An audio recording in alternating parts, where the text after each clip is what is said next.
Bismillahirrahmanirrahim. Assalamualaikum warahmatullahi wabarakatuh. Salam, Om Swastiastu, Namo Buddhaya, dan salam kebajikan. Halo, salam sejahtera untuk kita semua.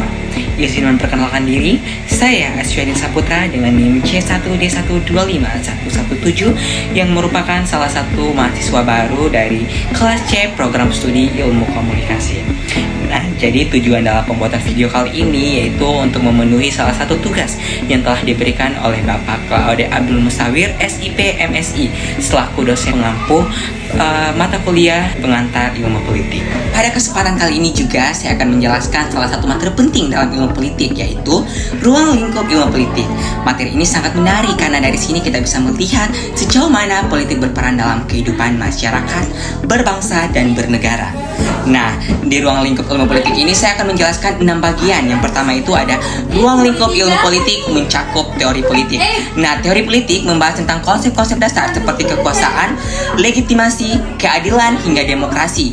Contoh nyatanya bisa kita lihat dalam sistem demokrasi Indonesia yang menggunakan prinsip kedaulatan rakyat melalui pemilu.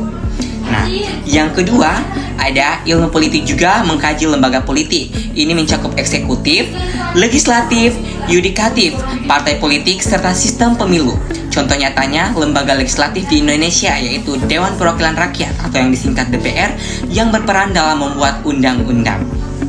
Nah, yang ketiga ada perilaku politik. Di sini ilmu politik melihat bagaimana sikap dan partisipasi masyarakat dalam politik. Misalnya meningkatnya partisipasi generasi muda dalam pemilu 2024 yang menjadi bukti bahwa kesadaran politik semakin tinggi di kalangan anak muda. Nah, yang keempat yaitu ruang lingkup ilmu politik mengkaji, membahas kebijakan politik, yang artinya bagaimana pemerintah merusmuskan dan menjalankan kebijakan untuk masyarakat. Contohnya adalah kebijakan pemerintah dalam pembangunan ibu kota Nusantara yang banyak dibahas akhir-akhir ini. Dan yang kelima itu di sini ruang lingkup ilmu politik juga membahas tentang hubungan internasional. Ilmu politik juga membahas bagaimana negara berhubungan dengan negara lain, baik melalui diplomasi, kerjasama, maupun organisasi internasional. Contoh nyatanya bisa kita lihat dengan peran Indonesia dalam tergabung di ASEAN dan PBB. Dan yang terakhir atau yang nomor 6 adalah politik pembangunan. Ini membahas bagaimana pemerintah menyusun strategi pembangunan untuk meningkatkan kesejahteraan rakyatnya.